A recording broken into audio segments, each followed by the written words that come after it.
What if there was a plant that had over 60,000 uses? A plant that had the ability to heal some of the deadliest diseases known to mankind. Could replace many chemical-ridden medicines prescribed for problems such as depression and insomnia. A plant that could aid in the reduction of the growing and devastating effects of deforestation around the planet, preventing the habitat destruction of many endangered animals. A plant that was illegal for reasons that simply do not make sense. That plant is cannabis, and the name alone invokes various thoughts in people's minds. Perhaps your parents have their views on it and that has rubbed off on you, or perhaps you have associated it with people sitting in their rooms and smoking it. But the truth is, linking cannabis to something that just gets you high is like saying water only serves one purpose. This video is about to get interesting, so sit back and relax.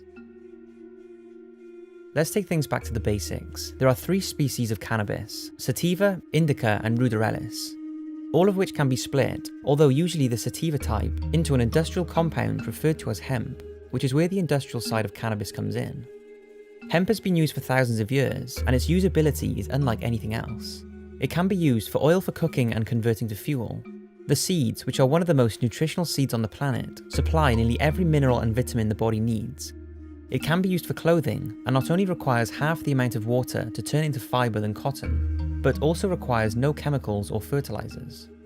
It can also be used as housing insulation, fiberboards, and it's an excellent phytoremediation, which is a plant that can remove toxins, radiation, and contamination from water and soil. Hemp was actually used in the agricultural fields around the Chernobyl nuclear disaster site in order to help remove the heavy metals and radiation from the unusable land. Scientists behind the plant use hemp as a phytoremediation also stated that as well as being excellent for the job of removing harmful waste, the hemp could then be converted to biodiesel afterwards. Now, the conversion to biodiesel is far from environmentally friendly, but the fact this plant has the ability to do this is incredible. Hemp's natural process of removing harmful toxins was also considered for the nuclear meltdown in Fukushima, although because of the strict cannabis laws in Japan, hemp was not used. But the 2 main resources that can be produced using hemp that could have a profound impact on the planet and our lives is paper and plastic. According to a study conducted in 1916, it's believed 1 acre of hemp over the course of 20 years can produce 4 to 10 times the amount of paper than trees. And although the deforestation problem we are faced with today is attributed to many things, reducing the need for tree paper by using hemp would still reduce the damaging effects paper production has, which sees roughly 4 billion trees being cut down a year for that purpose. Yet, less than 0.1% of the paper we use today is made with hemp. Hemp plastic, which can not only be made to be completely biodegradable, reducing the enormous amount of pollution on beaches and destruction to marine life, can also be produced with little or no chemicals, which we all know makes up the majority of plastic we use today. Now, those who discredit the widespread use of hemp as a material say it can be costly and time-consuming to produce the equivalent of what we have today, and they're right.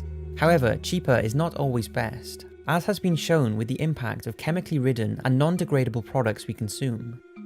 So yes, hemp would most likely cost more to use, but the overall impact would be more than justifiable. A game-changing medicine. Where do I begin with the medical side of cannabis?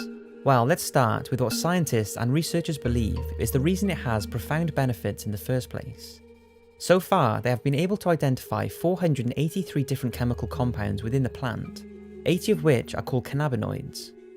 Although the studies are becoming a lot more popular, so far we do not know a whole lot about these 80 cannabinoids and their effects on humans, as most research has only been focused on a handful of them, such as delta-9 tetrahydrocannabinol, by far the most studied chemical, which binds to the receptors in your central nervous system and immune system when heated, causing you to get high, and is the only compound in cannabis to do so.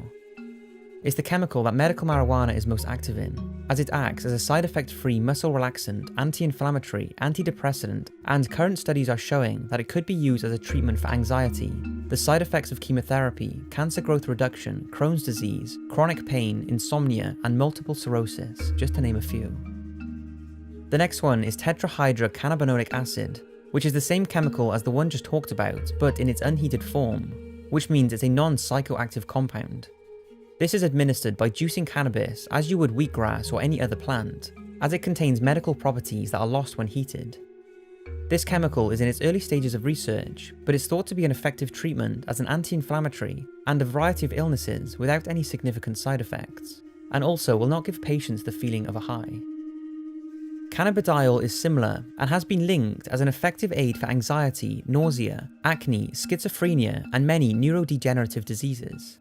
However, truth be told, these studies have not gone on long enough for us to know the full benefits cannabis may have. And there's a reason for that, because it's been illegal in nearly every country since the early 1900s. And let's talk about that. Why is it illegal? We have established that cannabis has thousands of industrial uses, and many of these can be produced with less of an impact on the environment than conventional products. And that cannabis may have more medical benefits than any other natural, untouched product in the world. So why would something with all of these uses and benefits be illegal? It can't be because of the high received when smoked, because if that was the case and the law wanted to protect us, then why would alcohol and tobacco, substances that kill millions every year, or even refined sugar that can be linked to a lot of the health complications humans suffer from today, be legal? That just wouldn't make any sense. But if it's not illegal because of health concerns, then why is it? Well, it's confusing, and there's lots of false information that gets thrown around about the subject, although it seems there are three supposed reasons. The first is that in 1929, Harry Anslinger, the head of the Department of Prohibition in the United States, was dealing with the backlash of the alcohol ban, and once this was removed, Harry's department were practically non-operational. So they came up with an idea to tell the public that cannabis was a devil drug that turned men into wild beasts that would attack women. Apparently, Harry contacted 30 scientists requesting proof of this to show to the public, but 29 of them said they could not find valid proof that the drug was dangerous. The second explanation seems to be linked to the Mexican immigration in the United States in the early 1900s. When the Mexicans arrived, they brought with them marijuana as a medicine and relaxant. In order for the US to have an excuse to search and deport the immigrants, marijuana became the perfect drug to criminalize and label dangerous.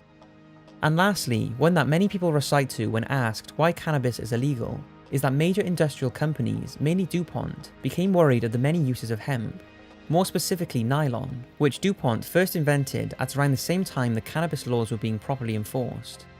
It was simply profitable for them to back and promote the government's decision to tell the public cannabis was just a drug to make people high, when in reality it was to ban the use of hemp from being a nylon alternative.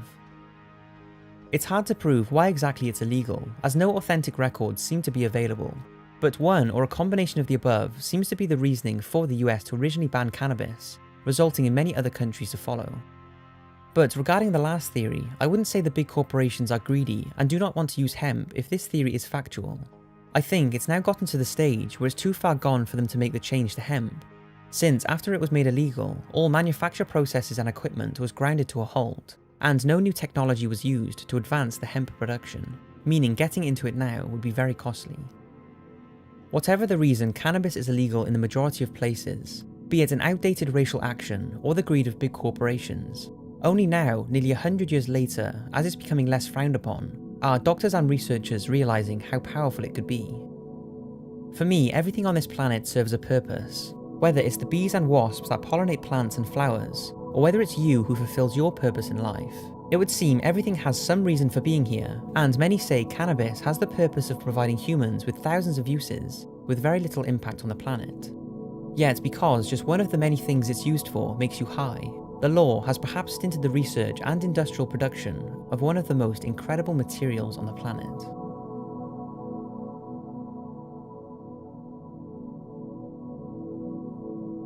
To finish off, I want to state that I am not a cannabis activist by any means. In fact, I, probably like you, never even thought about cannabis apart from the fact that it can be smoked, until I started researching for this video, which I've wanted to talk about for a while. Because it's made me, and hopefully you realise, that there is so much more to it than that. But that doesn't mean the benefits of cannabis can be used as a justifiable way to continue smoking weed.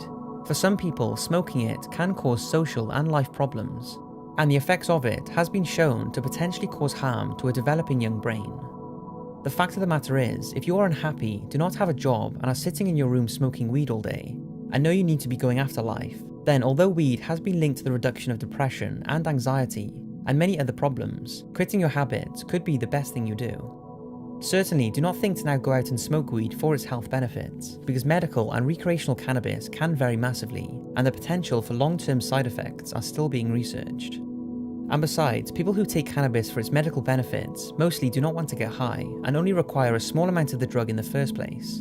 An amount that would not have any mind-altering effects, but still seem to help relieve and prevent many illnesses. I hope you've enjoyed this video. Thanks for watching, and I'll see you in the next one.